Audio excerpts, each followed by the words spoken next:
Tonight on Ship Chasing, Week 11 waivers, what's going on with our precious, precious boy, Eno Benjamin, in a main event spotlight with our guys, Jonathan and CGeee. Let's do it. Pat Fryer Helmo. This is why I'm hot. Anita Handjob. Fix your sight. Jamar. Alpha play chase. Are you kidding me? Kadarius Toney? You can't handle the heat. It looks like we're finally piss boys. You're right.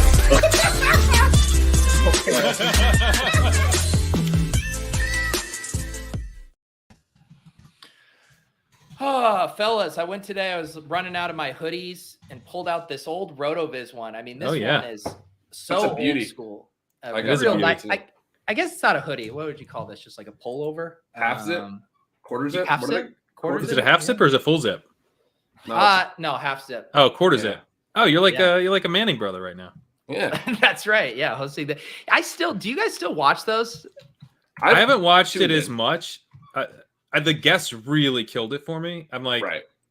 And then I watched the regular broadcast this last Monday Night Football, and like, man, Aikman is so bad. Like it's just it is hard. It's so bad, right? Am I crazy? I mean, he was talking about how much juice Brian Robinson gives the offense. So, like, guy has the lowest success rate in the league. I don't think he gives him much juice, Troy.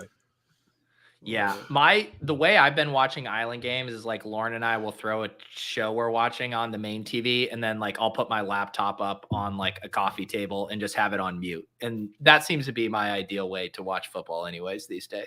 Yeah. Don't even just sidestep the commentary altogether. It's good. It's awesome. Like, I still really, really enjoy the highs of it, but the guests are they don't want to talk football. Like, they want to come on and like hang out with the Manning brothers, which is, I get it. Like, you get a chance to talk to the Manning brothers. It's kind of cool, but talk about the game for the love of God. Yeah.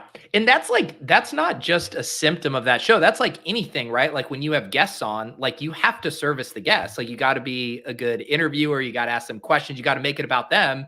And so you're not going to get to talk about football in those situations unless your guest really wants to talk about football. Well, Peyton Manning, he's a bit like UP. He kind of knows how to kind of move the show along. He kind of understands the flow of things. He'll ask if he's got a question to ask, and he has like clearly a list of questions that he's pre-prepared to ask the guests. He waits until a play has ended. As soon as the ball falls incomplete, he asks now, let me ask you this. He's got the question ready to go. Eli asks a question whenever it pops in his fucking brain. He doesn't have any. So the show is sometimes on the rails. He'll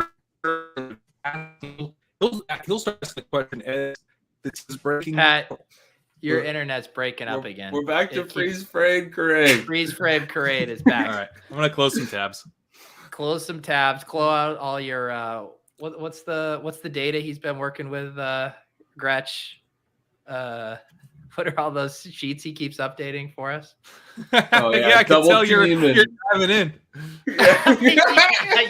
What's the data again? The work I do, Pat, I don't really need that spreadsheet, but it sounds fun for you guys. How are we doing tonight in the chat? We got people realizing we're losing Pat Kerrane. We missed him. It is nice to play the hits every now and again. Yeah, I mean, we just rolled the clip right there. That was beautiful. Exactly. Pat slandering everyone. Meanwhile, he can't figure out to get working internet. Yeah.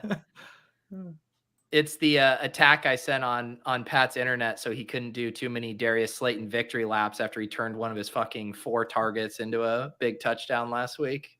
I mean, that was the thesis of the play, so I'm not gonna apologize. Go fix your internet. It's ridiculous. Go fix your internet. This is David Kitchen level here. Go reboot your computer. God damn it. Gretch, when I saw the Field Yates tweet that the Chiefs had put in a claim for Eno Benjamin. Oh, I missed that. I was tilting so hard. Oh my God, I missed that. I figured when the Texans got him, they're high on the list. There was probably other claims. That hurts. That would have been a lot of fun. It would have been very fun. Although, as Frank put in the Discord, that would have also meant Rojo getting cut. Exactly. God, which is good. Yeah, that would have been good. That would have been perfect. Although Frank, our guy, more cowbell in the Discord, when we shared the Roto World link that said report Kansas City put in a claim for Eno Benjamin, Frank said, "Whew, my Rojo exposure is safe." So that really puts things in perspective there. Is my internet better? It's never been bad for me. Well, you've been pretty good the past, I don't know, this whole year. There's whole No, I mean, season like you've been right fine. now. No, it's No, done. that's It's bad. get out of here. It's bad Yeah, again. it's terrible. Jesus. I was gonna say, sorry. Did you want to keep commenting on that? No. I'm just trying to. I can't tell if Pat's about to talk or not, and he's fully right. frozen. Yeah. I was gonna say at some point that this was a really interesting usage week. We've all come on a lot and been like, oh, the waiver wires bare, not a lot's happening. We don't really know a lot. This was the most I tried a little bit of a different style of stealing signals this week for the readers that read it. They know what I'm talking about. But I don't think I emphasized this enough in the article because of that. But I got to the biggest signals and biggest noise section. There are so many notes that could have been like the top signal in a lot of other weeks, or like top 3 or top 5. There was 20, 15 or 20. So many interesting usage notes. I would say this was the biggest week by far, bar none, since week 1 or week 2, right? Yeah. A lot of teams coming out of the week 9 buys doing some interesting stuff. A lot of the trade candidates getting interesting usage, in their second game with their new teams, that kind of stuff. A lot of injuries. I mean, we got the Trey McBride thing with Zach Ertz going down. McBride plays a ton. A lot. There's going to be a lot of stuff that goes under the radar this week. We've been saying waiting for stuff to happen. But I mean, you just look at the top of the running back situation. We haven't had monster snap shares this year. I think the highest all year has been a 92%, which is very high for a running back. But we got a 96% snap share out of James Conner this week, which was along with the Eno Benjamin cut, but that was a pretty notable thing that Conner wasn't that big of a role. Jonathan Taylor jumps back to a 94% with Jeff Saturday back. Ken Walker up to 87% in a negative script. His routes jumped to 71%, 24 percentage points higher than his previous career high or season high, or I guess career high. So he's running routes in a negative script, gets all these targets. And Tony Pollard played an 87% snap share too. That's just one category. You had 4 guys being absolutely elite workhorses. There's so much more than this, though. I mean, Pacheco taking over that backfield, Jeff Wilson taking over that backfield. Deontay Foreman started getting routes, cleared his season high route share by a ton. Dalvin Cook set a new season high route share. He continues to get healthier. I mean, just a ton of stuff. That's just running backs. Yeah, no, it was an interesting week as I did my sweeps through our teams, and you had interesting stuff at running back. We'll talk about Keontay Ingram. We'll talk about Trestan Ebner, and like you said, tight end. I mean, Paris Campbell was available in about a third of leagues when I did a sweep through. I mean, his splits with Matt Ryan are absurd, and we've liked Paris Campbell for a long time there too. It's always just been a question of health with him. So yeah, I'm with you. This was one of the more holy shit, the waiver wire actually has some interesting guys. Yeah. Foster Moreau was available in multiple spots as well. He has a pretty clear runway with Darren Waller out for another 3 weeks. So yeah, I'm with you on that. Yeah, I'm kind of back, Pat. Am I? Yeah, you said good. So far. Okay. Fingers crossed. What I was trying to say before I restarted my computer was that the internet was never bad on my end. So it seemed like it was good for me. Yeah. So Racef doing a little tech support says, if you could hear us fine, then it means your upload speed is struggling. If your download speed is good. It's my upload speed. All right. I don't know how to fix that, but that is interesting. It's good to know. It's good to know. I don't know. I can't. We've solved we've identified the problem. The next step is intellectually, that is definitely interesting. Don't do anything now. Yeah, so Pat, while you were rebooting, Gretch was just saying that this is actually a pretty interesting week, both on the waiver wire and a lot of usage shifts as far as injuries, teams coming out of the bye. Did you feel like this was a particularly interesting week as well, coming out of week 10? Yeah, I think it was an interesting week. I guess I wasn't from waiver wire perspective, there wasn't a ton that jumps out to me. I mean, I guess it was better than the last couple weeks. Another guy we haven't mentioned yet is probably not available in a ton of spots, but waiver wire. I agree with you, Pat. But waiver wire specific is Isaiah McKenzie has been on and off the waiver wire, and we've been this dude actually needs to get all the routes to be relevant, and he had been hadn't got over 60% of the routes in any game until week 9. He got to like 65%. And then this week he was at 80%. So now you're finally getting that August thesis where like he was a full-time slot this week. That's McKenzie was one that jumped out to me as well. Yeah. I wrote him up in the walkthrough. Both him and Dawson Knox. Obviously, Knox isn't a waiver wire guy in tight end premium, but like both of those guys, it seems like they're running routes as full-time players now, and Shakir's getting cut out, so it's consolidating. At least the routes are. The targets are still consolidating. That would be my broad, like high-level take on this week. Was like we've been saying it all year. That's been kind of weird. It's been tough to read a lot of this stuff. It's like I feel like a lot of teams coming out of that week 9 bye. A lot of teams in general, just looking at the home stretch, they're like, this is what we're going to do the rest of the way. Like, we're consolidating. Christian Watson gets a 91% route share, right? Like, blew away his previous route share. He has a huge game.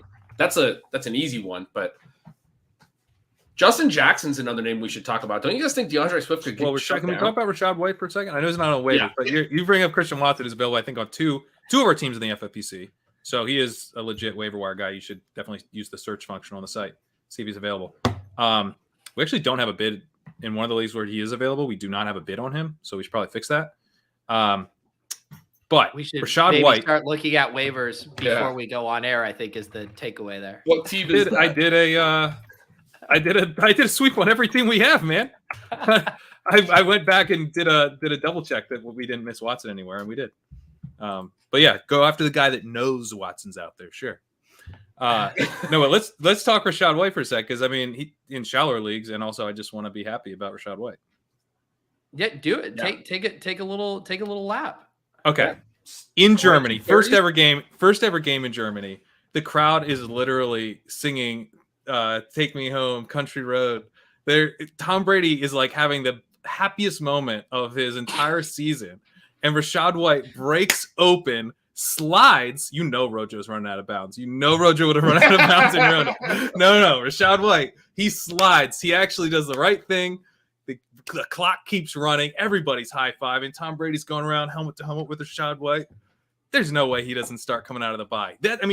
Yes, with the injury stuff for Fournette, you would prefer that they have a game next week, but like for a rookie to show that and then they go into their bye, like that's also pretty bullish. They're going to install him as a starter out of the bye.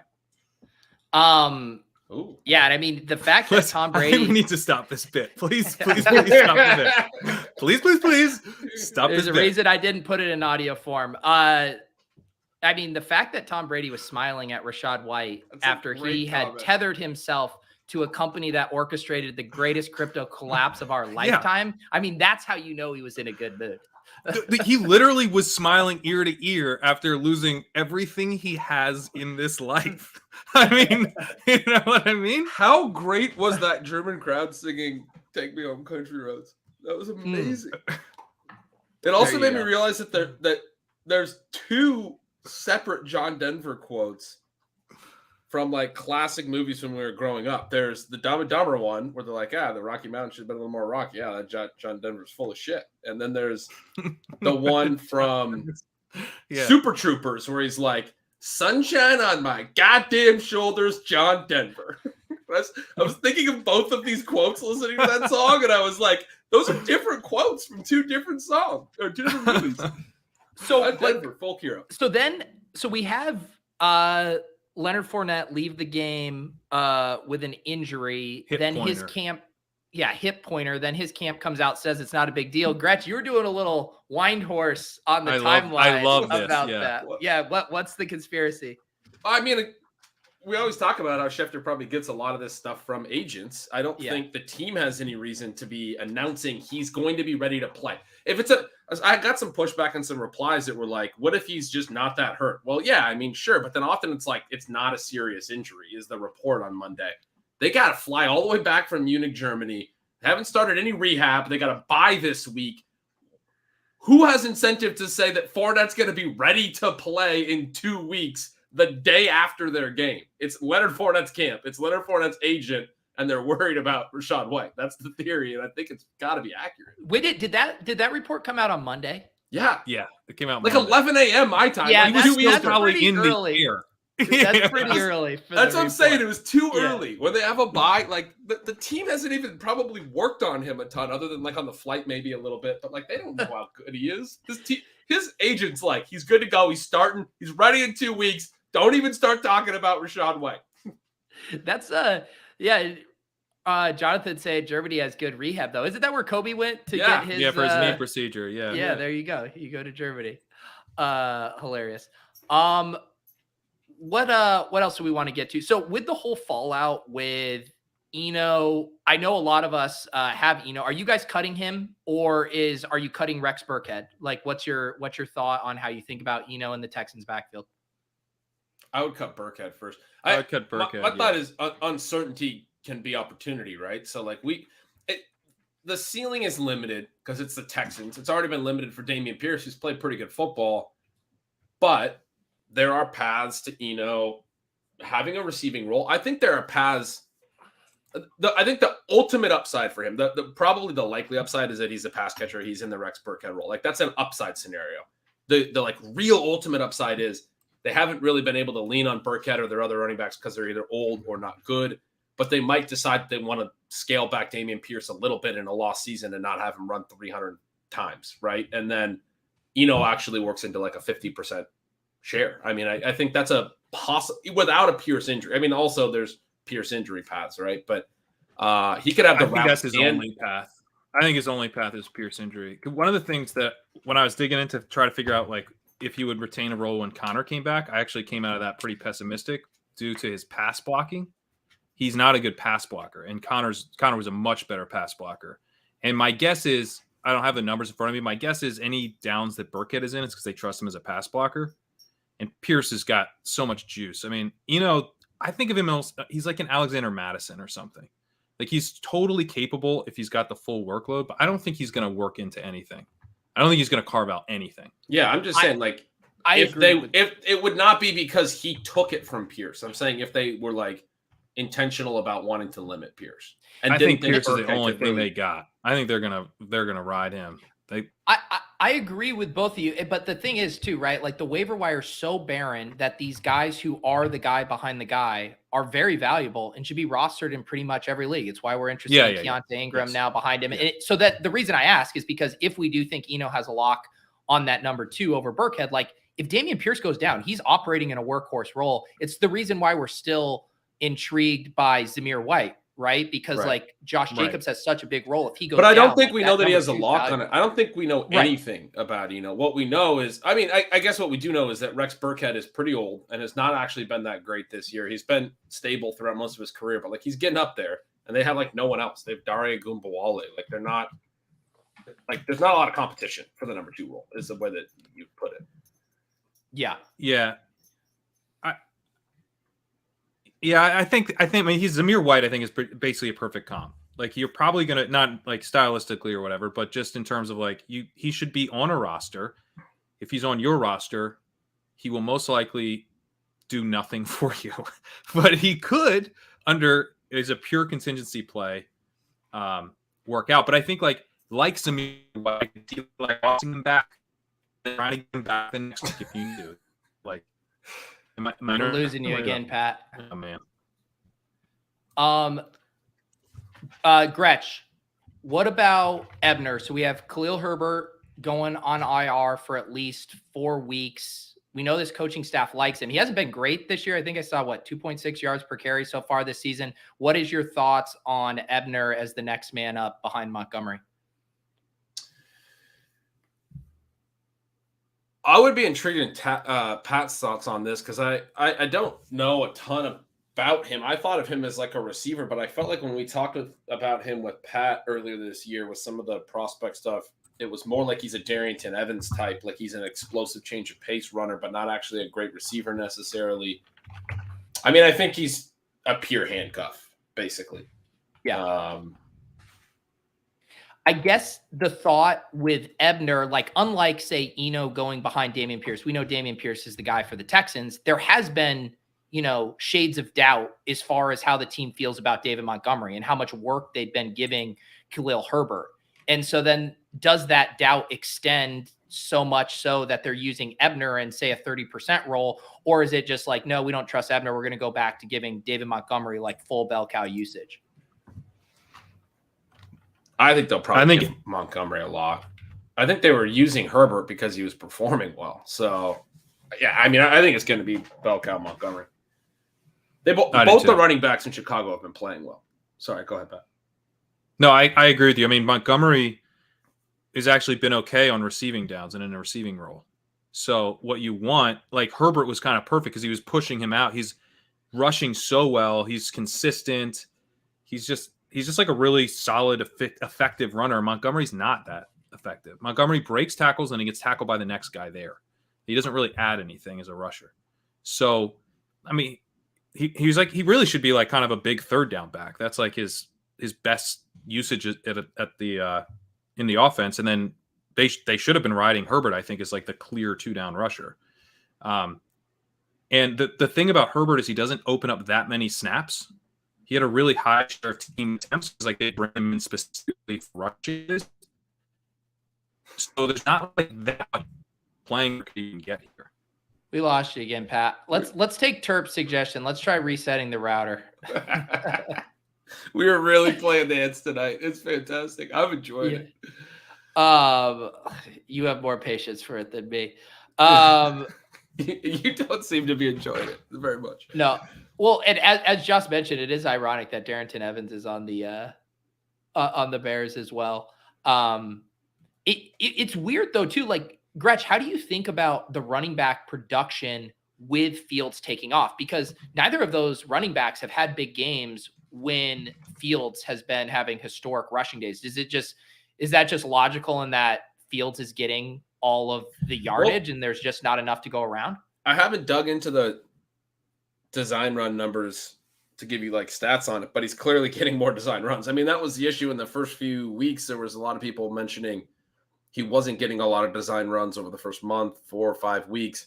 They started doing it. I think in the New England game was where we started to see some designed carries and not just scrambles. Last week, first play of the game was a designed QB sweep, like just straight up, and he got like 20 yards. And then a couple plays later, he scrambled. Then a couple plays after that, he ran. He had like 45 rushing yards on the first drive in the first 5 plays. And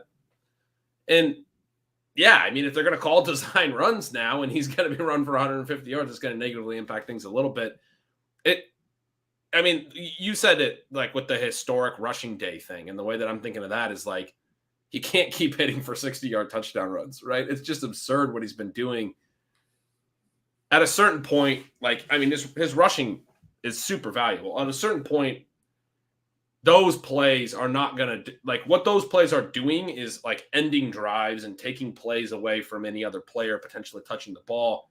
When you run for 178 yards, 147 yards the last 2 weeks, like, that's not allowing for a lot of additional opportunities. 3 rushing TDs. At a certain point, like, that's going to have to like regress to put it in a weird, like, he's still going to rush well, but the running backs will be able to play off that. We know the rushing quarterbacks help the running backs actually quite a bit. So I think it's a net positive for the running backs probably. Yeah. I mean, this dynamic and this dangerous, they're going to have to like defend the edge, right? Right. Mookie referencing David Montgomery missing practice today. It was for personal reasons. So I don't think there's any cause for concern of him actually missing this week. But like, even if there is, I guess, like a sliver of a chance, it does make me even a little bit more interested in Ebner. I think you have some interesting outs with Ebner, just in that they had been moving away from Montgomery a little bit. This organization likes Ebner. You know, they drafted him. They inherited Montgomery. I don't know. There's just some interesting outs, I think, for Ebner. Yeah, this offense really taken off. The other one, as we're talking about the Fields' impact, like I mentioned, like, I think they might go heavy Montgomery because Montgomery's been running well and Herbert's been running well. They've both been running well. There's probably a case that both those guys look so good in some of the like advanced rushing metrics because of Fields and stuff that's not necessarily quantifiable, but it's like a system-based thing, right? Like, we've had years where like all of the Browns running backs, I remember last year, all 3 of their running backs looked like incredible. You're like, yeah, I mean, the Browns probably just have a good rushing attack. Like, whatever it is that's breaking these like rush yards over expected models, it's the offensive line, it's the scheme, it's something. Niners running backs have had that. Ravens running backs have had that. it might be the case that Ebner is just coming into a system where it doesn't matter how good he is, he's going to look better than he should look, right? And that might be part of what's been dragging up or elevating Montgomery and Herbert so far. So he's got outs in that sense too, that like he might be in a really good rushing situation that we don't like fully understand quite yet. Who would you rather have on waivers this week, Keontay Ingram or Ebner? I've been going Ingram because I feel like it's a more direct path. He showed a little bit of burst. They cut Eno. Darrell Williams is on IR right now. Like, that's an offense that we know produces running back points. We know Connor has a hard time staying healthy. If they're going to give Connor 90% of the snaps, like, that's great for Connor, but it's also like weirdly good for his backup in the sense that like he might not hold up to that, right? Like it might increase the potential for an injury or a ding or whatever.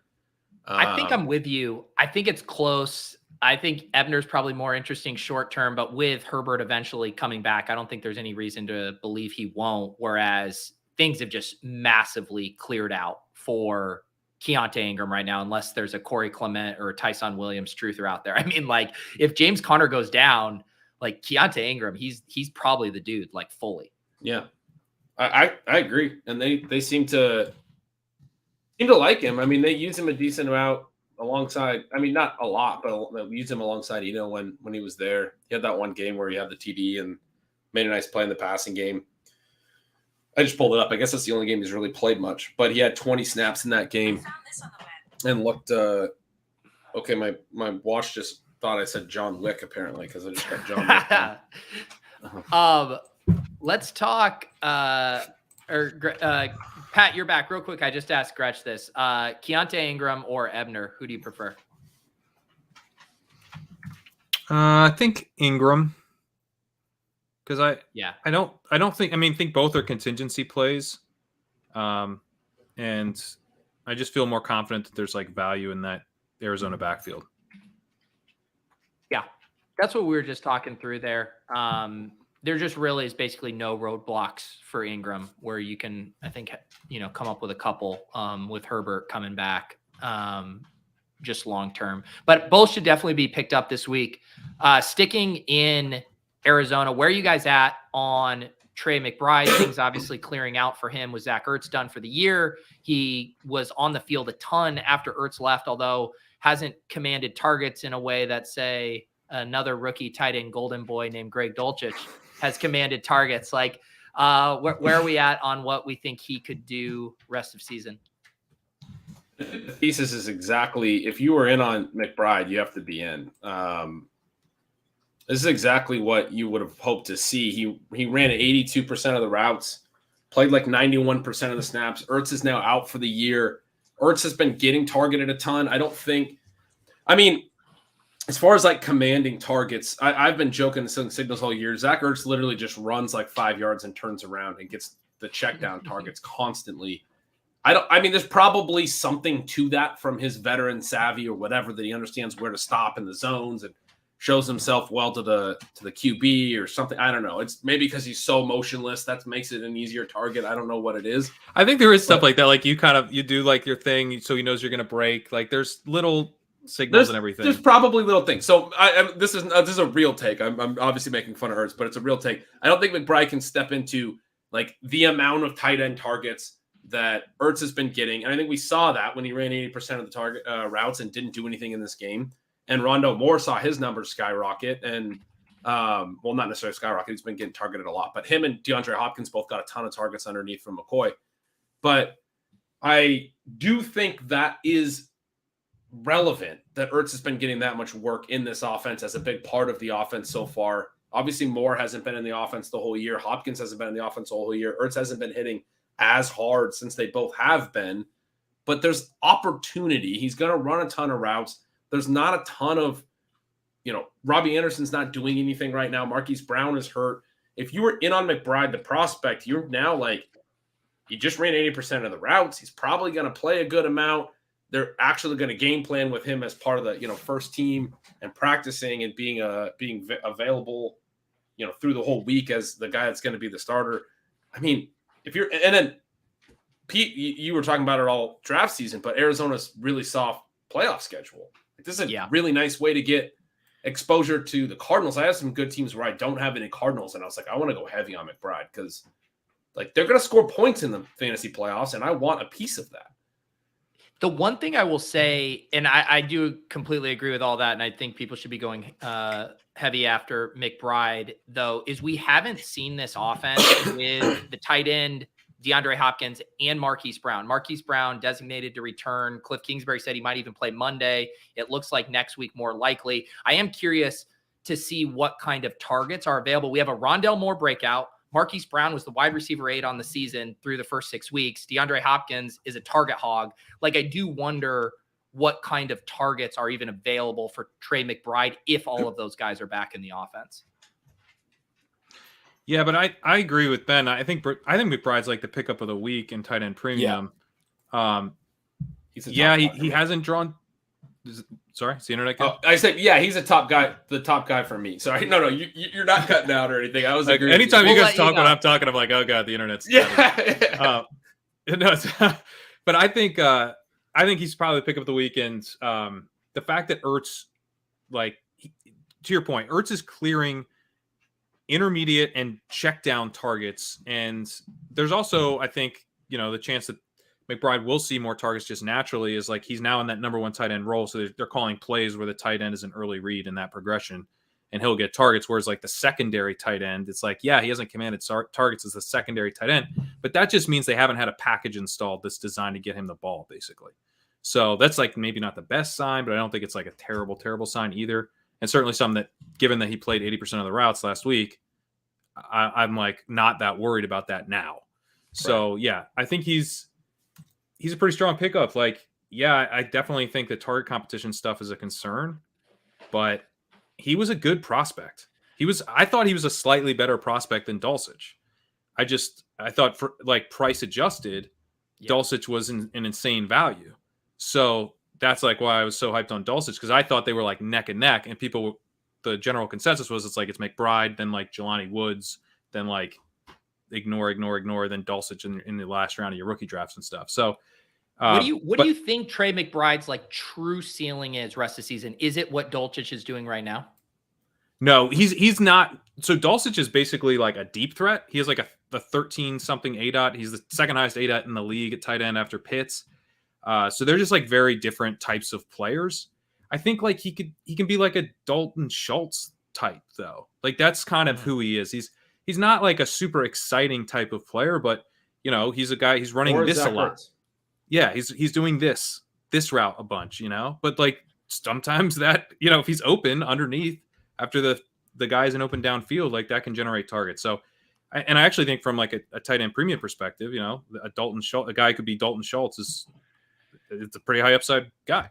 Well, in regular PPR leagues, Zach Ertz was the tight end 3 on the year. And he basically, I don't think he had like cleared 15 PPR points in one game. He was just giving you like 10 to 15 points every single week. And if McBride has any more yards after the catch juice and can even give you like 80% of what Ertz was earning target wise, like, yeah, that's really interesting for tight end premium. Right. All right, we're going to have our guys, Chris G and Jonathan, hop on. Feel free to hop on whenever, fellas. I'm trying to think if there were any interesting situations. Let's talk a little bit about the wide receivers, Christian Watson, Paris Campbell, those guys floating around in some leagues. I mean, how heavy are you guys wanting to go on them depending on your team needs? I mean, I like Watson almost as much as McBride, maybe more, although the 2 leagues that we have that he's available in, we like desperately need a tight end. So it's not really like we can't have the discussion there. But I think if I had money and both were available, I'd be going maybe hardest after Watson. Yeah. I'm talking to Leone about our NFC team. Sorry. I don't have any great comments on that.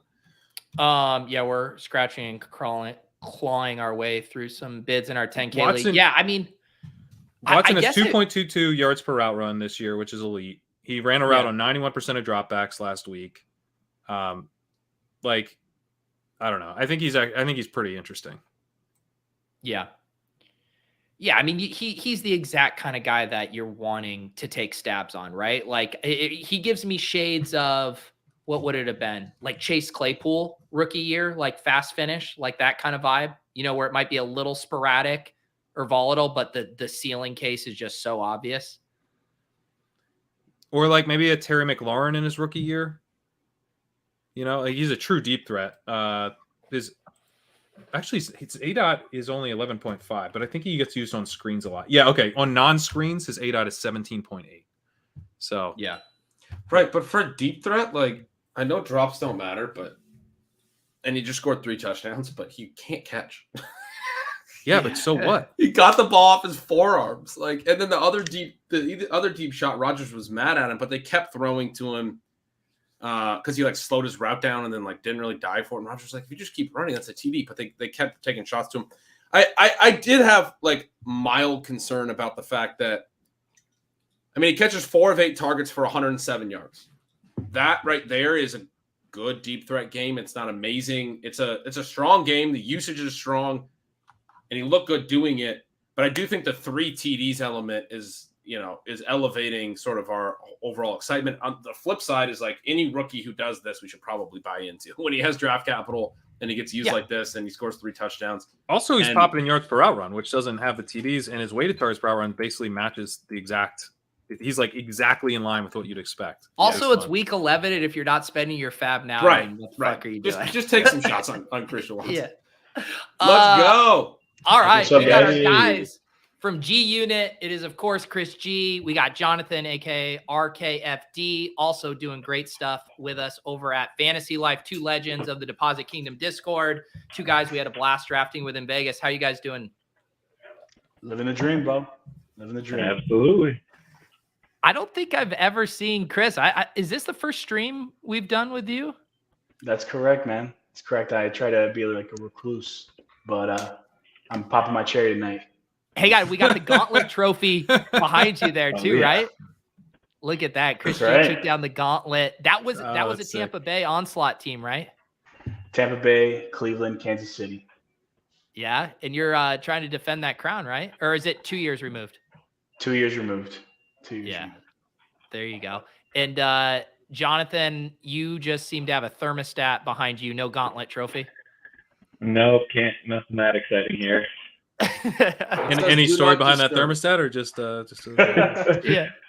I don't like to freeze. I'm in Northern Illinois. It's 35 degrees here, so climate control is important. There you guys go.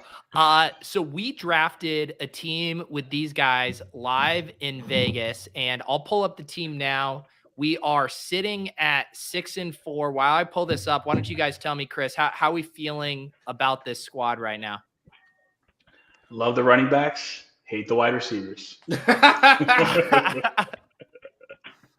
Well, we'll pull up the draft board in a second, but tell people about how this went, because we had a very heavy Carolina investment that was looking extremely shaky there for a little bit. Yeah, we went classic hero RB on this team. So we got 102, took CMC, wanted AJB in round 2, and he was taking a couple picks before us. So yeah, we took DJ Moore, loaded up on Carolina, but it's broken all right for us now with McCaffrey on the 49ers. So I don't know. I'm optimistic. I think this team is struggling a little bit with injuries, but if we can sneak in, I like how things are breaking for a lot of our guys. Yeah, Chris, before jumping on, I was looking at the round 3 for everybody in that draft board. I'm like, who's the guy that you want in the 3rd round? The only guy I could think of was Mike Evans or Jalen Waddle. The rest of the guys have been subpar or injured or not putting up enough points, in my opinion. We had a discussion in the 2nd round about Javonte versus DJ Moore, because the 3 picks before us went AJ Brown, T. Higgins, and Tyreek Hill, I think, and something to that effect. And it was just awful for us. Well, the other one was Debo. We were debating Javonte, Debo. We went DJ Moore thinking we would break that tie on the way back, and the guy in the turn took Javonte and Debo. And then who did we take? Michael Pittman. Michael Pittman. Got out of that with DJ Moore, Michael Pittman, but it's not. Javonte got hurt, and it's not like Debo smashing. So, you're right. There wasn't.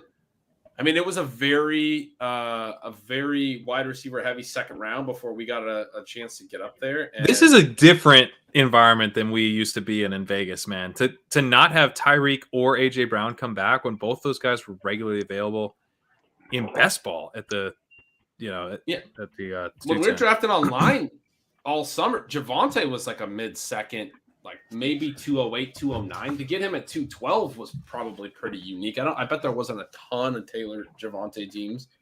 Maybe there were, but God. Our buddy Ray just kept sniping us every time. How's Ray's team doing? Not great. They're 6-4, just like us. Everyone is 6-4 in this league. We just cannibalized each other. the We whole just league- ruined each other's draft. Pretty much. Oh You guys were saying that. So you guys were saying that on the stream last week with Crack Rock that everyone in the league had the same record. I think we've got 7 teams in our league that are 6-4. Is that common? It is my first year in FFPC Main Event, so is that common? It's common this year. For I don't this think year. it's common generally. This year has been kind of strange that way. Yeah. And we said this was going to happen. I mean, to like pat ourselves in the back a little after like 4 or 5 weeks, we're like, the teams that are winning right now are not going to hold on. And some of the teams that are struggling are good teams. And we've seen that. We've seen like, a crunch in the middle.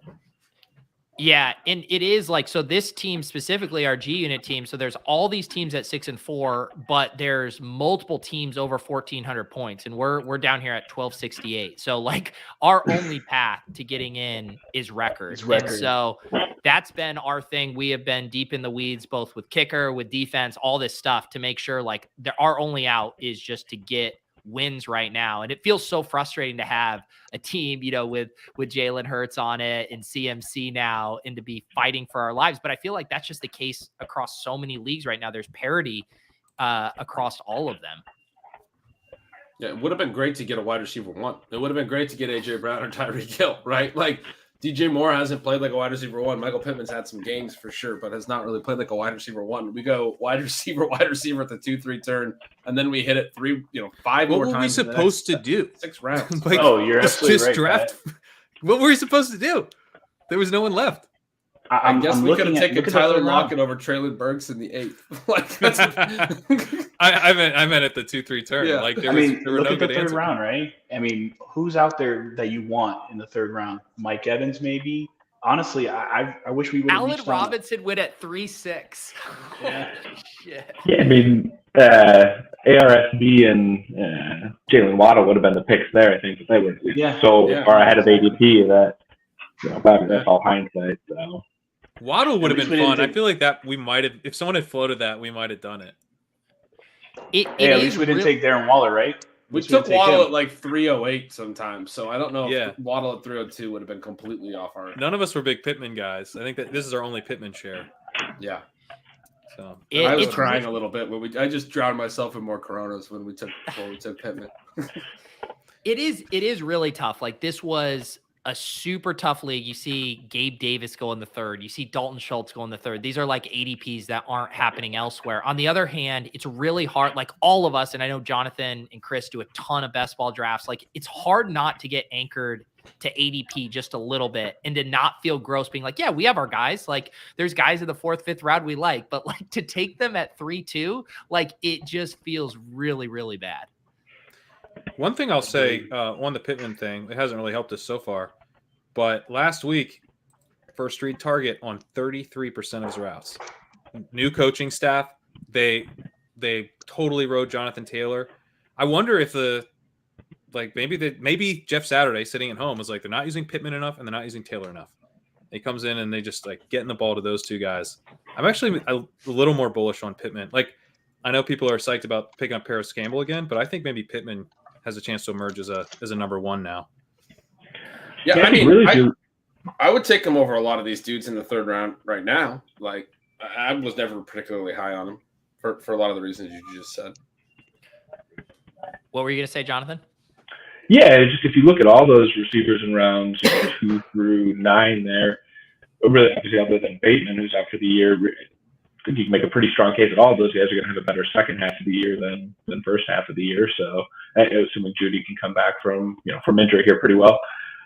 So, again, I'm fairly optimistic that those receivers can kind of pull it together, which we haven't really had thus far. Then maybe this team can make a little run, but we got to get in first. So we got to win the next 2 weeks to make it. Well, we spent like $80 on a defense, right? So, yeah, what time is it? We should up the bid, right? That's right. Yeah, we in this league, we went hard after the Patriots defense who are available. Again, with that same thesis, like I know Pat had sticker shock with it, but it is like our only path to the playoffs is wins. And so when that's the case, you got to optimize every single starting lineup spot. I saw the bid, was like, because I'm just looking at the bids, typing like, holy shit. And then I was like, oh wait, we're probably just paying for the win this week. That makes sense. Okay, I'm in. But it is, sticker shock was real. Chris, what are your thoughts on right now? You know, we're starting, Devonta, DJ Moore, Pickens, and Pittman. But like these two rookies that we have, Treylon Burks, George Pickens, lots of optimism early on, faded because of injuries, other stuff. Now we entered another stage of optimism. Burks back, Claypool gone, and yet this past week, we didn't really get rolling. Do you still have faith that Burks and Pickens can be, league winners down the stretch? I'm a little more optimistic about Pickens just because they traded Claypool and his target share should increase. And he's apparently getting the Claypool rushing work now at the goal line. So it's another avenue for him to get some spike week TDs. Treylon Burks was interesting too. Pat, if I'm correct or not, didn't he have a really high target share, even though Nick Westbrook-Akine had the 2 long bombs? I can't remember. Was his target share? It wasn't really high, but it was higher than you might think for his first game back. He had a 15% target share last week. Ran around on 76% of dropbacks, which matched Nick Westbrook-Akine. So, I mean, he was involved in a pretty good way for a guy in his first game back from turf toe. Yeah, I'm more optimistic about Pickens. I just think they got a shot there, and the Pittsburgh Steelers always try to be competitive. So let's hope. Pickens and Burks definitely 2 good guys to have right now. Absolutely. Jonathan, what do you think about this matchup this week? This is the first time pulling it up. Apparently we're rooting for 9 feet of snow in Buffalo. They have some studs here, but they're also playing DPJ, also playing DeAndre Carter. For Barkley too. How we feeling here? Not great. I haven't looked at this yet, so thanks, Steve. I don't feel good at all. That's terrible. CeeDee Lamb and Dalton Schultz had, better roles last week. Well, what we need, it's pretty clear, right? We need the Cowboys to implode. He's rolling out 3 Cowboys, and we need our Hurts to Devonta Smith stack to go nuclear here. That I feel okay about. It worked for us last week, right? Birthday narrative. Yep. He's starting DeAndre Carter. It gets a little easier. Tony Pollard. Okay, we need Zeke. Come on, Zeke. You're healthy, dude. baby. I'll tell you You're right. healthy. Like our bye week luck against this team is like brutal. Like he has all of his dust balls on the bench. Like we're getting his full ammo this week. He's gonna swap out DeAndre Carter too, because I bet you Keenan and Mike Williams. It sounds like they returned to practice. It sounds like he's got McKenzie. He's got McKenzie stacked. We're gonna get McKenzie there. Exactly. Don't give him ideas. This guy's probably watching right now. I don't know who Emzo is. Don't give him ideas. Yeah, this is how he sets his lineup. He just hopes every week we review his team. Oh my goodness. We do have. He's also 6-4. We have to win every. We have to win. We have to win every week. Yeah. And it is a bummer team because like if you can't get this one in the playoffs, because you can really tell yourself a story. Like if Burks and Pickens come on, Walker and CMC is about as close to a nut realistic running back combo that you can have. I mean, even Higbee and Everett. I mean, Everett's usage has been awesome. He's a little banged up right now. Higbee getting a target bump with Cup out. Like you do want to go to battle with this team. Yep. Pittman coming on potentially. Yeah. Hey, Gretch, how's Higbee looking, man? Looking pretty good. I mean, no, he's terrible. He's always been terrible. No one's ever claimed he was good. Nah, that was a fun time discussing for about 20 minutes why we needed Tyler Higbee at the lunch break during the draft. Me and Pat are trying to talk Gretch like, hey, it's Tyler Higbee, man. He's gonna get targets. He's like, he sucks. Who did I want? We know. I think Albert O. The best part. We were looking at like Tyler Algier and stuff around then, I think. Mm-hmm. I remember that. Off the board. That was a cheap shot. The best part was watching the game right next to you, I think, G, the next night. And Higbee was getting all those targets, and you're like, see, but he was dropping everything. And I was like, see. We were just like both telling each other we were right the whole freaking game. Yeah, he had a bad first week. He got a ton of volume, but he did not catch a lot of them. Yeah, that's that kickoff party is the best, man. that sums up his entire season. Right. And he did end up having like 11, 12 points, and he's basically done that all year. Yeah. No, Higbee was a good tight pick end in is hindsight. so gross. In hindsight, really a sharp pick, especially with Allen Robinson being as bad as he's been. Like, it had to be somebody else alongside Cup, and it's been Higbee pretty much all year. I mean, last week Higbee 8 for 73, 19.3 tight end premium points. I mean, we'll take that fucking every day. We'll take that to the bank. Absolutely. I do think, because this has been kind of a fun, and I hope someone materializes next year. But I touted Zach Ertz 2 years ago, and I touted Tyler Higbee this past year. I think it's it's an over optimism of the tight end position, where they'll like, no, there's upside. Irv Smith has upside. You got to draft Irv Smith. Pat Freiermuth has all this upside. We got to draft Pat Freiermuth. It's grosser than you think. Draft the guy who absolutely fucking sucks, but is going to run a bunch of routes. Hey, you said Someone the same clip thing that. with, Draft the Bronco guy company, that man. absolutely fucking sucks. That's the process. That's got to go in the intro. Everything we do. Just Draft put the guy that in the fucking intro. Draft the guy who absolutely fucking Pat, sucks. you've I been want to saying hear that that for, before the like- show every week. You've been saying that for like 2 years, Pat, because we drafted Cole Kmet in one of our leagues together, and you were like, you know who we should have took? We should have took Rob Gronkowski. And like he just came to the Tampa Bay. We're like, oh, he's old and probably one of the greatest tight ends ever. But we were like, let's go with the rookie. Let's go with Cole Kmet. How is I was Rob just- Gronkowski your analogy for drafting the guy who sucks? He's the greatest Well, tight end who ever lived. Dude, we Two thought he was years done. ago, he was drafting like he was dust. He was getting drafted like he was dust. Okay. He was drafted like really late, just like Tyler Higbee. That's Like, there's probably a better example. Well, True. Tyler Higbee's the better example. it's an interesting conversation though, right? Because on the one hand, you could say tight end is so gross, and after Kelsey and Andrews, it's like a total fucking crapshoot.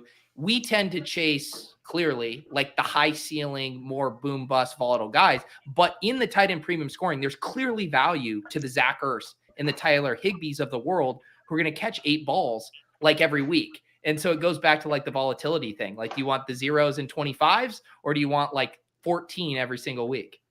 Yeah, or just don't draft, but don't pay the premium for like when you take Zach Ertz this past year, and it kind of worked, but you're paying for the most expensive accumulator.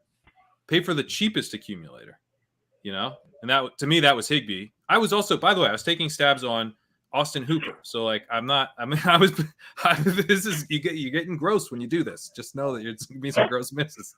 But I had a lot of Higbee, I had a lot of Everett, I had a lot of Hayden Hurst. Like, pay for the cheap accumulators. Right. Yeah, that's a good point. All right, we got some bids rolling in here. Wow. So this has been our ship. Saw this in Discord too. The Trey McBride bids were apparently, oh my god, apparently not big enough. Micah Sharp, Darius Slayton. Here we go. Here comes Darius Slayton. Oh my god, he's the wide receiver 1 in New York. I gotta get him on my team. 213. Yeah, you haven't done your victory lap yet. Of all the things we talked about from week 10, My you guys internet made a was too Slayton, shaky. Wandale Robinson bet last week. I didn't take a side on that. I thought it was interesting on both sides. But watching on Sunday, I felt so bad for you, Pete, because Slayton catches like an 8-yard hook, breaks like 4 tackles. It's like one of the best yak plays of the year, and takes it to the house. I know these slappies victory lapping. This is just insane. Well, I mean, Wandale Robinson is like a 4.8 on. It's gonna take him 8 weeks to just match that one. But play. if you told me one player made that play, I would have said it was Wandale. I wouldn't have said it was Slayton. Pat had to do like an hour of research before he even accepted the bet. I was worried he was going to get benched. They hate his guts, but I think he's I think he's more talented. Looking at this thing, like, look, I like Trey McBride. I love rookie black boxes, but should he be going for what 3.5 times as much as Foster Moreau? No. They should be close. I mean, McBride, you're getting the whole season, that's the advantage. Part of it is there's 2 weeks left, and that guy obviously had a lot of bid bucks because he went for 473, right? He's probably like, look, I want Trey McBride. I'm going to spend it all. He probably had a $473 bid on Foster Moreau right behind it. I mean, yeah. So the league's Keontay right, like Ingram, 500. I was like, I'm going at least 200 on McBride. Like, Also, Montezuma's revenge bid 123 to win Foster Moreau, and the second bid on McBride was 123, which makes me wonder if he had those guys in as even. yeah, he probably did. How much did we bid on Ingram? I thought we bid more than that. Probably 54. I guess it. We're the 54. We're the 54. God damn it. If Micah, if you watch this show and you adjusted your bid, just don't ever tell me because that'll make me mad. Let's see what we had going on in our league here. You guys just sent this over. I'll pull this up. Fucking Jet coming over the top of us with this New England bid. $80, Jet. Seriously? Are you kidding? What the fuck is wrong with you? That's way too much to spend. You bid $69 like a gentleman. Bid 69. I mean, Zach Wilson is going to light this defense up. I mean, what are you fucking doing? Trey McBride goes 147 here. That seems reasonable. Keontay Ingram, right. 137. Mike Gesicki was available in this league. I didn't even know that, guys. We're asleep at the wheel. We're ghosted the rest of this year. No, we're good, dude. We got Tyler Higbee. We're solid. That's good, man. We're good. What do you think about Khalil Herbert being dropped? I guess it depends on kind of where your team's at. Well, can we pick him up this week? He's like gone forever now, right? Gone forever. I think he's gone forever now, right? Are we in gone forever status now? Yeah. I think so. Okay. I think we are. Ebner goes for only 21. That seems like a really nice price here to us. That is a nice. I like that a lot. How were we the only bid on Trestan Ebner? Like there was a $1 bid. I mean, what's going on there? We'll take it. Yeah. Sorry. Let's see here. Yoshi had just under $700. Lawrence referencing the big bid there. Yeah, I mean, if you had $700, that's still a big bid. Yeah. But that's why we say burn it early. Like you get to this point, you're like, I got $700. I'm going to spend $500 on Trey McBride. Like that's what happens. Yeah. Here's our Buckeye Boomers League. Christian Watson available here goes for 410. That feels about right. Moreau 245. Paris Campbell 113. That seems like a nice deal to Schroeder. Trey McBride 102 here. Keontay Ingram 79. So we came up real empty here. Ebner goes for 34. Yeah, that's a bummer. Well, there's a bunch more weeks left, so we can get whoever we want later. Oh man, it was hard to get a gauge on, and like you can see across these leagues, like a pretty big spread on the McBride bids. Yeah, we'll see here. I guess this is a good point. Anomalies. Week 17. I hadn't fully done the math here. Well, wait. Why week 17 is earliest? Isn't it 4 weeks? It's week 11. Wouldn't week 15 be it? Or week? Yeah, 16? be week 15, right? He's missing. Yeah, it'd be 15. 4 weeks. 15, right? Should be 15. 15. Yeah, 15. That's why I think he would have been interesting as a hold if you had him here. Let's see here. Liam's already playing for a Bills Chicago week 16 correlation there. So what, Jonathan, what's been this was your first FFPC main event experience, right? Yep. How has it gone? Do you enjoy the waiver wire grind, or are you just wishing you were back to your best ball roots? Oh yeah, I mean that's what made me so lazy. You guys have done a lot of the work on waivers, so that's been much appreciated. But get back to me in 2 weeks, and I'll let you know how the first year of experience has gone here. Yeah, exactly. Yeah, exactly. Yeah, we're just trying to sneak in some of these teams this year, and then it's like, all right, then let the chips fall where they may. I feel like we have a lot of teams like that, right? Like a lot of our teams are just trying to sneak in. Yep. There's like not any teams that feel like a lock, but there's also a bunch of teams that could sneak in. So it could end up being like a really good year. Could also be a bad year. We had a pretty sick win last week. So we had profiled our Cranking Purple team with Crack Rock last week. We moved to 7-3 here. Look at, let me pull up the week 10 here. Wait till you see this, that we eked it out. And this is against our guy, Frank. Sorry, Frank. 135.95 to 135.35. We eke out that victory there. And this is, we have to get in on record here. So this is another record one. Yep. Yeah, we're 7-4 here. And this is he has Judy. So like, Judy leaves on like the second play of the game. Really bad beat there for Frank. Sorry, Frank. That's rough. Yeah, so this one, cranking purple. Yeah, we're not even getting in right now. See, go through these leagues. We're 7-3, and we don't even have a playoff spot right now. That's crazy.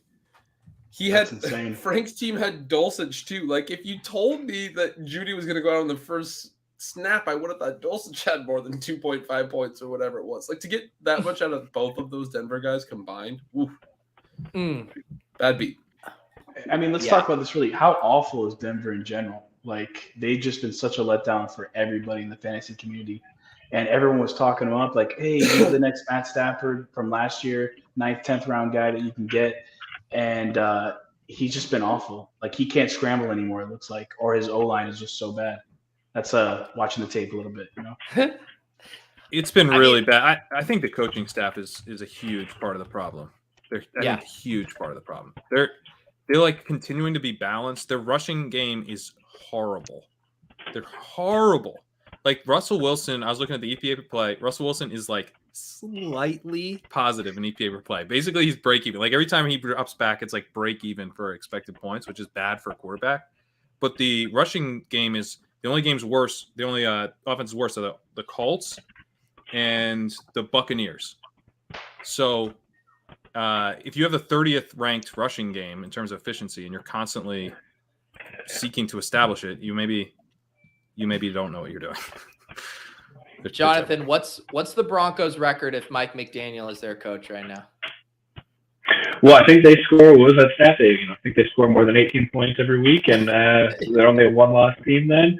I mean, what he's done with Miami is amazing. I do think you need to highlight that Chip Skylark comment there, because we can't let Crack Rock get off too easy after his talking about putting more money on that. The Eagles going undefeated. So hard. I was trying to explain probabilities to Crack Rock last week, and he's like, "Nope, full steam ahead." I think he was like, "I just put another $100 on it." Like, I think it was probably more than $100. I assume Crack Rock's unit size is bigger than 100.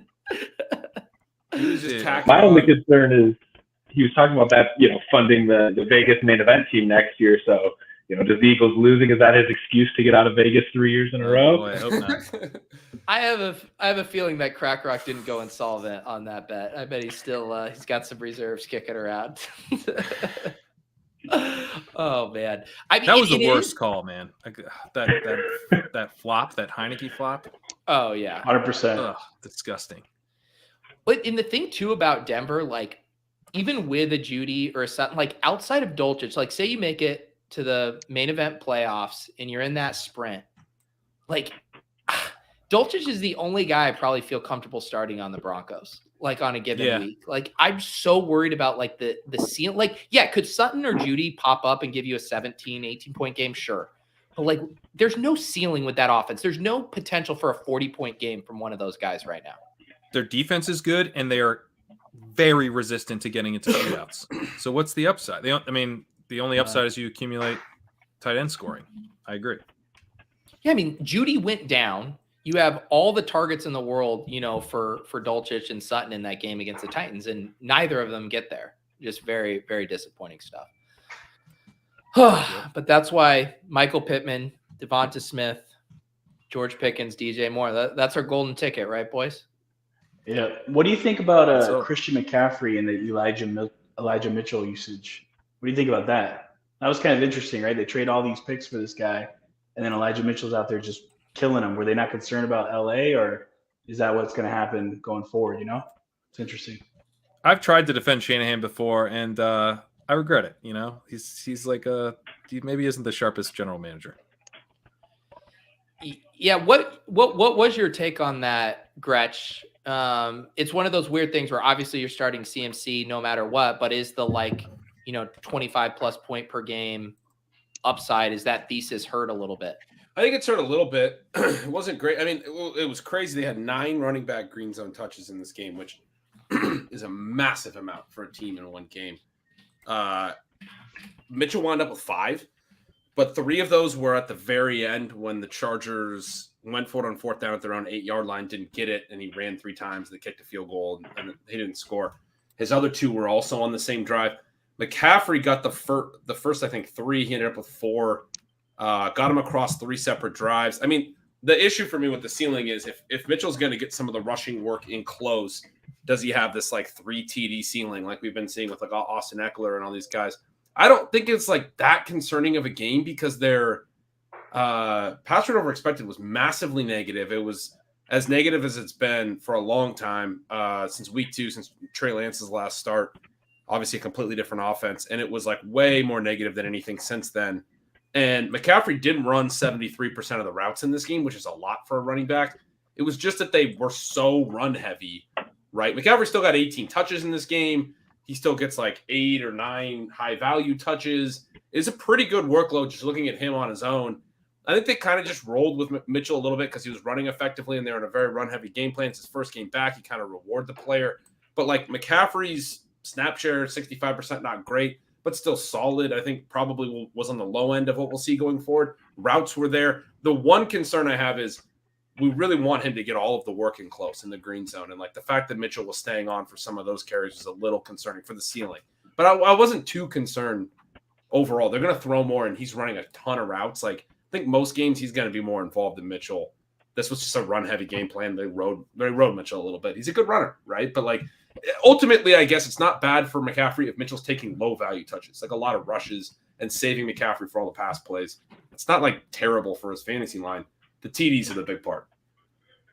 I think it's a weird thing where I don't want to say his ceiling isn't hurt, but his consistent ceiling is hurt. It was like the super high end outcome that we were starting to get excited about after that first full week back with him without Mitchell. It's like, yeah, we're probably not going to see that every week, but I think we can still absolutely see that game from him multiple times down the offense is good enough. He's got 18 touches, 9 high value touches in this offense. He can score 30 points on that. Like he doesn't need 30 touches in this offense.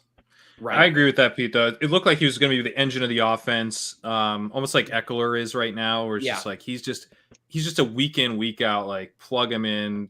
You know, he's going to be ranked the RB1 or RB2 every single week. I don't know that he's that, but he certainly has an RB1 overall ceiling every week. Well, I asked Dwayne this on XM today. I'm curious your thoughts. I said rest of season, Jonathan Taylor, CMC. Who do you want? That's tough. I want Jonathan Taylor. I mean, I think Taylor's going to he got a 94% snap share this week. I think I might want Taylor too.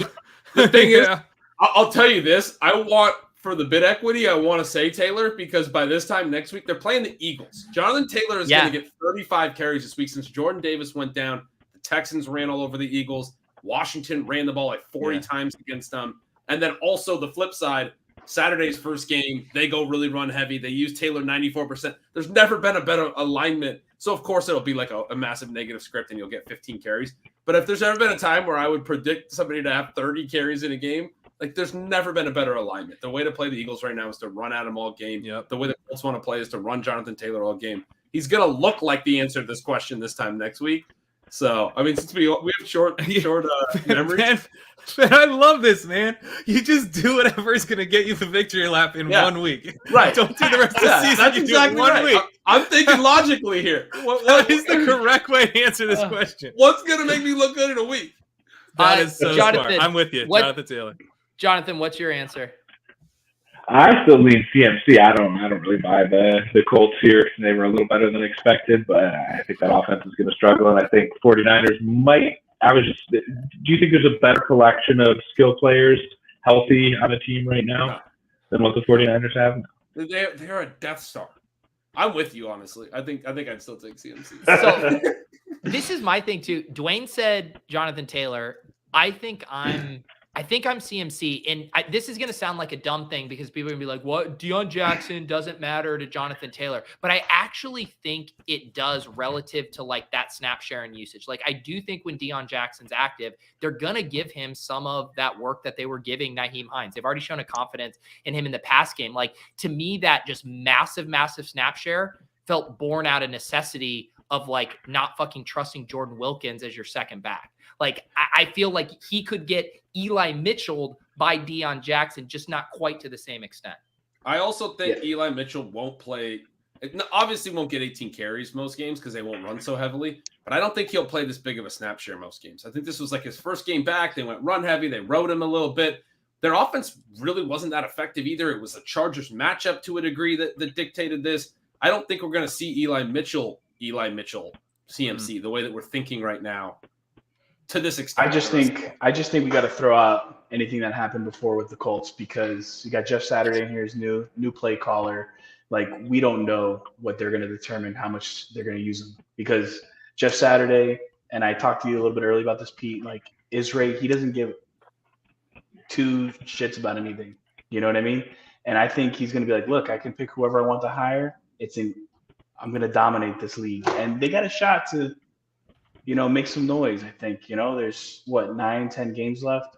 What week 11? There's like 7. Yeah, good math. Yeah, 7 games left. And Chris's teams are going to the Super Bowl. That's why I'm trying to take it. Yeah. Dude, all I think about is the Dolphins. How much crap have I been talking about the Dolphins? And I'm like, oh my god, I'm just super excited now. I need to go back through some of our conversations over the summer, Chris, when I was trying to talk you into the Dolphins, and you were too burned from. If anyone doesn't know, Chris is a Miami fan, so he's a little too jaded from years of struggling. You guys want to close out with a little goal line stand draft here on Underdog? Absolutely. Scratch that draft itch. Yeah. All right, let's do it. I think you're exactly right, though, Chris. That, what does Saturday have to lose? He's Nothing. an interim coach. He's basically it's his all reputation for him. If he just comes in and just rides revives Jonathan Taylor, he's gonna look smart. And it's like if it takes a year off of Jonathan Taylor's career or whatever, he doesn't care. He doesn't give a shit. He's not a coach next year, probably. Yeah. What's the worst case? He goes back to ESPN. He's gonna go back to ESPN. It's like a conquering hero. I didn't get the full-time job, but look, people acted like I was a donkey, and what did I do? I got Jonathan Taylor shut him up back on track and won a bunch of games, and I'm sure. Yeah. All right. What do we need? One more to fill this goal line stand. This is the similar format to the Battle Royale, but 6 more teams. So 12 team, 6 rounds. Who are you guys where are you guys at on this snowpocalypse? They're saying up to 6 feet. It seems like the majority of it's going to come before Sunday. Are we worried? Are we worried about this Buffalo Cleveland? I want to game? hear you describe the weather report some more. Do you got any charts, any graphs behind you can point to?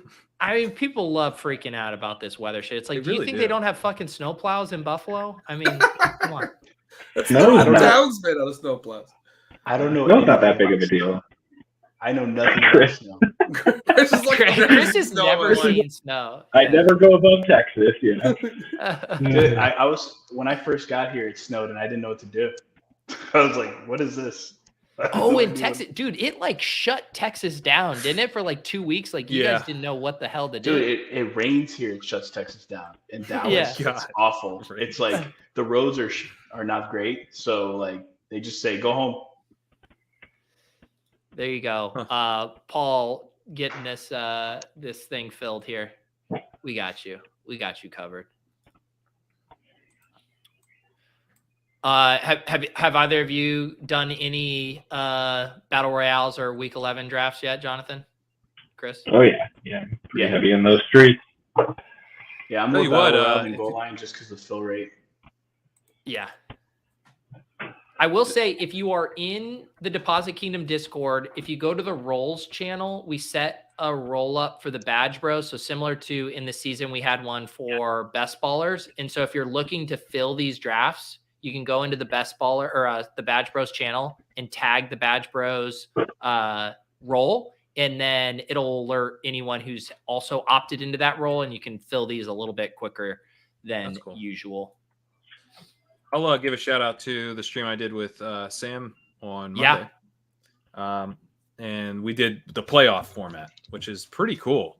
And Sam Sherman put together a bunch of really good charts for Sam is killing the playoff odds, which is obviously something you really have to think through for that contest. But that's a fun contest. It's a way too early playoff contest, I think they call it. And Chris, I saw you talking about it, and I agree completely. Getting your reps for the big prize pool playoff ones that'll come, it really will get you in the frame of mind. Yeah, I reached too early on quarterbacks right now. I got to readjust my thought on that. All right. So what are we going to do here? We are on deck. We have Barkley, Jefferson, Fields, Mark Andrews go. Pretty high risk, high reward pick there. We got Diggs, Allen, Adams, Lamb. Diggs does go. I want to take Jonathan Taylor. I mean, we could probably get him on the way back. Maybe it'll be close. I'm down with Taylor. You just want to flip the build. I mean, in these four, I think there's a little bit more opportunity cost in the 12 person to reach this much, but okay, what do you want? Well, the only thing I would say, Gretch, is like maybe you take Hurts and then see if Taylor take comes Hurts back. Do it. All right, I'm good with Hurts. Yeah, I think Adams is in a not ideal spot. I think Lamb's in an okay spot. Bro? You worried about Surtain? No, I'm just worried about the Broncos. No, I am too. Yeah. I think that game's gonna suck. I think it's gonna suck. Yeah. I was looking at Josh Allen just a little bit. I was like, oh man, maybe he'll run a little bit more and we'll get some touchdowns. But I think Jalen Hurts is a good play. Yeah, I mean, if there's a snowpocalypse, hurt arm and snow doesn't mix. Well, it also makes sense for us to take Hurts since we desperately need Hurts for our main event team. Yeah. So we're just doubling down, Yeah. Let's just be really heavy on Jalen. Let's just make sure our hearts completely break. What if you told someone in week 5 the ADP of a week 11 contest and that Justin Fields would go ahead of Jalen Hurts, Lamar Jackson, and Josh Allen? You would have broke that person's brain. People were writing off. Did you see the poll Leone had on Twitter of like which of those QBs would you rather have in Dynasty? And he was below Wilson, Lance, and who was the other one in there? Mac Jones? I don't remember. It is interesting because the Bears coaching staff, I think, was out on him. And so from a Dynasty perspective, like he was a very risky asset. But obviously there was also a lot of upside there because now they're like, oh, we're in. Like he's going to start for them for probably many years now. Sorry, Gretch. I did the classic thing where I tell you there's a chance the guy comes back and then he goes like 4 picks after us. Now we got to take Michael Pittman. We're just going to draft our team from. So I think Pittman's buried. I guess the question is, I will say, do we risk Devonta coming back to us or do we lock that up? No, let's take a running back here, right? What do you think? Yeah, I'd go. Yeah, we can always backdoor with Grant Calcaterra. That could be our stack. They're tight end. Who's your pick, Jacobs Jonathan? would be fine. Yeah. Well, I go Ramondre, but I know Jonathan's a big Ramondre guy. We're gonna get Ramondre here. What's Damian Harris's practice status? I didn't even see it today. Did he practice? I think he's good. It was an illness, so it'd be super weird if he missed. Yeah, he's questionable. His illness with got dusted by Ramondre Stevenson. I was gonna go with a similar joke. He's got asthma. He's allergy to all that dust. Yeah, that's better. He's actually run okay this year. Damian Harris. It hasn't been bad. It's just Ramondre's good. Yeah, GA mentioning that Taylor's ADP's been climbing. I think we're going to see that happen with DFS too. Like after Brian Robinson tattooed the Eagles rush defense, and then you have Jonathan Taylor going off, like people are going to talk themselves into being heavy on Jonathan Taylor by Sunday. Robinson wasn't even that good. It's just how run heavy Washington was against Philly. It's the clear way to play Philly right now. I remember right when Jordan Davis got hurt, their big D tackle Ben Solak from the Ringer tweeted out that they just lost their one formation that can stop the run. Their 5-man front that they do with Jordan Davis at the nose tackle. And he's a Philly guy. I'm pretty sure he's a Philly fan. He knows that team really well. He does some great formational and just film-based analysis regardless. But he knows that team very well. And as soon as he said that, I was like, oh, that's really interesting. And then Houston just pounded it against him. Damian Pierce ran really well. Was he Houston? And then this past week, Washington. I mean, it's just like, oh no, was it Houston? Yeah, okay. It was Houston 2 weeks ago. Yeah, and then Thursday night game, right? Washington, because Gibson got 14 carries too. Robinson got 26 carries. Gibson got 14. They gave their running backs 40 carries. Teams are going to want. Which is exactly what Indy wants to. Indy went run heavy last week. Right. I think they're going to play very similar to Washington from now on, where they're trying to hide their quarterback. Yeah. They probably won't be quite as sharp as Washington. I think Washington's actually somewhat intelligent in the way they do it, but because they tend to be pretty balanced on first down, even though they're run heavy. But yeah, they're going to be run heavy, and I think Taylor can get going. Yeah. Except we need Michael Pittman to get going. Is what You'll catch like 8 balls for 60 yards underneath. We'll take the 14 Yeah, points. that's exactly. Yeah, it. exactly. Let's take our guy. I mean, would False do this? No, he won't do it. Wow, we got Devontae Smith. Everyone for Devontae here? Let's do it. I just assumed he was going to get sniped. Let's do it. I mean, it's his birthday month. It's not just a birthday week; it's the birthday month, guys. Devonta Smith is like a 14-year-old girl. He celebrates his birthday for an entire month. You think he sees any boost from Dallas Goedert being out? Does that help him? Yeah. I mean, I'm who's not the a backup Jack Stoll for, believer. Yeah, who's the backup for Goddard? Stoll, right? Jack And Stoll. Calcaterra, the 3 men in the canoe from the celebration. Oh yeah, there you go. I think it has to. I think it has to help a little target boost for Smith and AJ Brown. As much as Hurts in that offense spreads it around anyways, and then you take out a top 3 target. Like I think it has to be good. I think it's probably a little good. I think it because Goddard was getting used on screens as well, and Devontae Smith tends to get used on screens a lot more than AJ Brown. So I wonder if if you get one extra screen target, that's still pretty sweet. Yeah.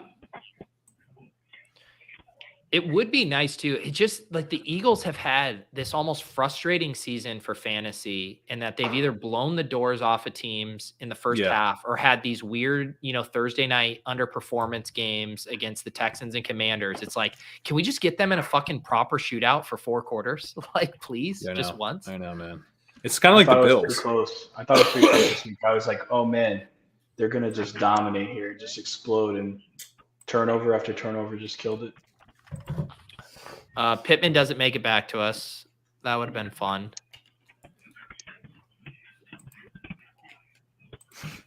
We got a little mini correlation if we wanted to do Garrett Wilson with Ramondre. I don't hate that at all. Garrett Wilson I like that a lot. is like a top 10 wide receiver already. Oh, fuck him, of course. What do you guys see? I mean, this is our entire team right here. Higbee, DJ Moore, George Pickens. Who do you want? Dude, let's get Gretchen. Who's that below Cousins? Slayton? I think he's pretty good. Get out of here. Who do you guys want? Look at his ADP. It's so high. Let's get Gretchen's guy, DJ Moore. It'd be fun. What about Amari Cooper? I think we fall. Looks like we maybe fall off tight end here. Baker's starting. DJ Moore's about to get 3 targets this week. Baker Mayfield hates him. In the land when there's 88. 5 cooks in the kitchen, the first person to toss out a name gets their pick. I love it. Well, we're probably safe on tight end because there's 3 guys here after. The chances are that someone takes 2 is low. That's a good point. Yeah. Our guy False here will take whatever tight end we want anyways. There's no emotional hedges with this team. It's either just pure euphoria in this contest and FFPC or pure depression. We should probably take Tyler Conklin in the last round to get that Ramondre mini. I like There it. you go. Conklin's running routes. That's sneaky too. I tell you what, I'm probably drafting Conklin next year in best ball. That's exactly the type of guy. Definitely fucking sucks. Yeah, haven't you guys heard about? Definitely fucking sucks.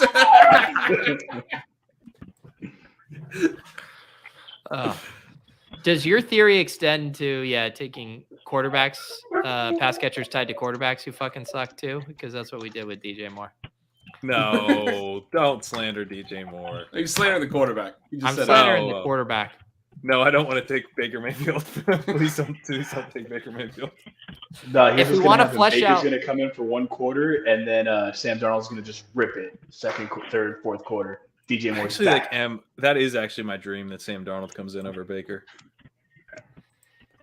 I think what we could do is repay the favor to this lockdown guy who sniped us on Garrett Wilson and take Isaiah Likely from him. Do we think Mark Andrews is going to play? I think he practiced today, actually. He did. There was a fake out on those reports, right? Where he said he didn't. He wasn't available in the part of practice to reporters, but he actually practiced. Yeah, there was a correction or an update. Hey, Mark Andrews practiced today or something like that on Twitter. Yeah. Yeah, he did. You know who I really want? I'm waiting for False to get off this, but I'm definitely feeling some blue right here. Yeah, which one? Fryermuth? Yep, there it goes. Oh, my God. That was right. Unbelievable. Fucking guy. What are the other running backs? Hey, no, yeah, let's get Singletary, dude. And the snow, we're going with the snowpocalypse, right?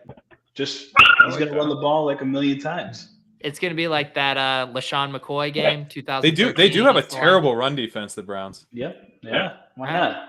Let's do it.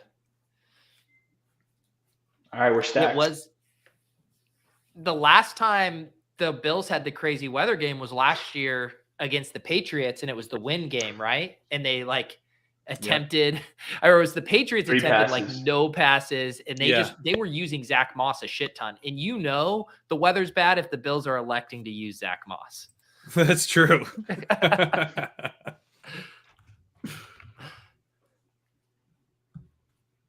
What other teams do we like here? I always like Inverted's team. He's always got a good, solid thing going. If he's setting up lately. Hey, he drafted Jonathan Taylor. I mean, he fucking won. He's setting up a Wandell pick, right? Darius Slayton already off the board. You got to stack Daniel Jones with someone. $1. He may be using him as a rush guy, but I like using $1. There he is. He was setting it up, dude. You called it. Wow, Greg Dulcich and Wandale. That's a real ship chasing, bringing together ship chasing. Yeah, reach across the aisle. There's good people on both sides. That's great. Yeah, thank you. Thank you, Paul. Wow. D. Linney calling the Elijah Moore breakout. Ooh. Right after we if he wins somebody one of these weekly tournaments, that'd be fun. Goodness. What's the theory that he's gonna be dedicated slot this week? Yeah. Just that's what coaches said, right? Yeah. Is Barrios is around, right? He's still got he's got a chance to have a few decent games down the stretch here. This kind of thing, it's been a crazy season so far, but does it really last through week 17? I mean, I don't know if I buy that. It's like Ayuk last year a little bit. Are we going to be fucking forced to take Jack Stoll, or are we going to do a naked Hurts and double down on Buffalo with Knox? I would double down on Buffalo with Knox. We have Hurts with Devonta. Oh yeah, sorry, I forgot about Devonta. This is Tyler Conklin's season. Easy. I think we should do Conklin. I was going to say Hurst, but he fucking sucks, Pete. What are you questioning? Yeah, Conklin's way worse, dude. We should draft him. You're right. Conklin sucks. Let's draft him. He's our new Tyler Higbee. We need all the touchdowns to Singletary. We can't split up our touchdowns. Here's the squad. Belichick will take away Garrett Wilson, takes away the number one player. Everyone knows that. No one's ever said this before, but let me tell you all about this one thing that I heard one time. I like Conklin that theory. Has to get all the other targets. Yeah. So these are the narratives we have. We have Devonta Smith birthday month narrative. We have DJ Moore's quarterback is so bad that it actually benefits him narrative. Devin Singletary snow game narrative, and Tyler Conklin getting all the targets because Garrett Wilson is shut down by Tyler Conklin absolutely fucking sucks. Also sucks. And is getting all the targets. Yeah, and whatever else. It doesn't matter. He's going to run the routes. He's just going to be out there running the routes. And half of these players are on our main event team. I feel like this was a very thematically on brand team. Yeah, we're really doubling down. It would be nice to go in with some money into this playoff stuff. Just went out. Jonathan was giving tips in the private chat, but we were too busy drafting shitty players to pay attention to your smart picks. Sorry, Jonathan. That's okay. Let's see here. Appreciate you guys hopping on. Thank you. Chris, I would say, do you have anything to plug? Yeah. Check out the Deposit Kingdom. I'm always in there. He is. He's a legend of the Deposit Kingdom. So is Jonathan. Jonathan doing some great work over at Fantasy Life as well. Has a weekly piece in the Wednesday newsletter. Regression Session wrote about Cole Kmet and Drake London today. If you want a little Drake London opium. Jonathan, has you covered anything else on your end, Jonathan? No, that's it. Yeah. if you're not already subscribed to Fantasy Life, make sure you are, and hop in the Deposit Kingdom Discord. Absolutely. There you go. Gretch, Pat, anything else on your end? Same old. Yep, Same same old old. stuff. Well, Gretch, you're so bad about plugs. Stealing Lines is now doing NBA props, I saw. Yes. Steel Lines is doing NBA props now. And that's included in your Stealing Lines sub? There you go. You're doing a great job. Good plug. Gotta help this guy out. Just gotta help these guys out. Pat, your plug is you're getting new internet, new router. What's going on? Was it good? Was it good for the rest of the show? It was something fake. Did you get a new computer, Pat? Too? Yes, I got a new computer. I got the upgrade to the internet. I guess I just need to reset everything, and now I'm back. All right, he's back. I will be in person in the Fantasy Football Happy Hour on Friday. So if you really hate my internet and just won't watch me unless I'm have studio quality stream, you can check me out on Friday. There you go. There are Pat purists who only want him in 4K on Big Peacock. So that's how it goes. Oh, who's the pup? Who do we got here? This is Capri. She was starting to make a racket here, so I think she just wanted to get her airtime. Yeah, there you go. That's how it goes. You got to maximize it. The ultimate plug. We appreciate you guys hanging out tonight. Hop in the Ship Chasing private channel. If you're a YouTube member, hop in the Deposit Kingdom. Lots of good stuff going in there. We'll talk Underdog drafts in the Badge Bros channel. We got the Ship Chasing, all kinds of stuff, DFS, yada, yada. We will see you guys next time on Ship Chasing. Good luck in week 11.